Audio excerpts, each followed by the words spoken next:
కాసేపట్లో మూడోసారి ప్రధానిగా ప్రమాణ స్వీకారం చేయనున్నారు మోడీ.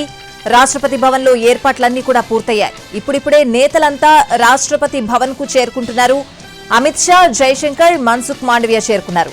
పవన్ కళ్యాణ్, నాగబాబు కూడా వెళ్లారు. రాజ్యసభ సభ్యులు లక్ష్మణ్ కూడా అక్కడే ఉన్నారు. రాత్రి 7:15 రాష్ట్రపతి భవన్ లో నరేంద్ర మోడీ ప్రమాణం చేస్తారు.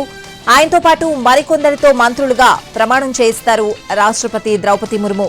ఇవాళ మొత్తం 65 మంది ప్రమాణ స్వీకారం చేసే అవకాశం ఉంది.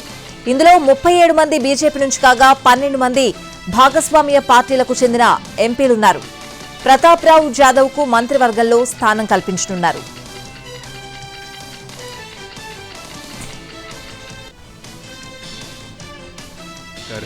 मंत्री पद मिलेगा भूटान के प्रधानमंत्री श्री शेरिंग तोब्गे का आगमन। कहते हैं कि खुशी के अवसर पर अगर उसे बांटा जाए तो बढ़ जाती है, और भारत ये खुशियां बांट रहा है अपने पड़ोसी देशों के साथ। And Bhutan is the birthplace of the concept of Gross National Happiness Index, which is given first priority in the country. इस बीच रजनीकांत यहां पर उपस्थित लोगों से बातचीत करते हुए भूटान का जिक्र कर रही थीं।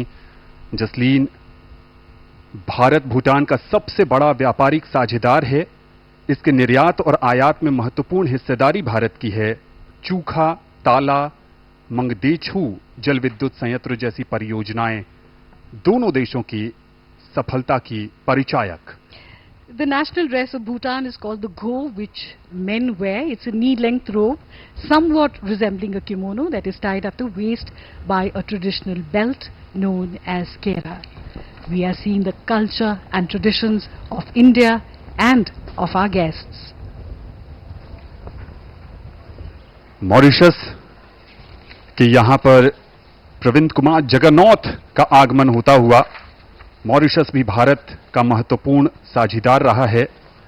भारत ने औपचारिक रूप से 1948 में राजनयिक संबंध बनाए थे, और तब से लेकर आज तक संबंधों की एक नई पटकथा मॉरिशस के साथ प्रधानमंत्री नरेंद्र मोदी के नेतृत्व में बीते 10 वर्षों में भी लिखी गई है।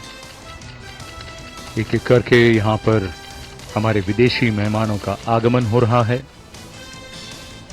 बांग्लादेश की राष्ट्रपति श्रीमती शेख हसीना और उनके साथ उनकी सुपुत्री। भारत के पड़ोसी और भारत के पड़ोसियों के साथ भारत के रिश्तों की एक नई उड़ान, नई ऊंचाई। India and Bangladesh share a deep bond of friendship and cooperation. India was one of the first countries to recognize Bangladesh and establish diplomatic relations immediately after its independence in December 1971. India and Bangladesh share the longest land boundary that India shares with any of its neighbors, and Prime Minister Sheikh Hasina and Mr. Modi have shared many friendly meetings where they have promised to cooperate with each other on various subjects. Jasleen, as you rightly said, India and Bangladesh share bonds of history, language, culture and multitude of other commonalities. The Shonali Adhyay, or golden chapter of bilateral ties, continues with both sides maintaining close engagement in diverse areas, including at the highest level. She is also the longest serving female PM in the world. Mallikarjun खड़गे, कांग्रेस के राष्ट्रीय अध्यक्ष, इस समारोह में शामिल।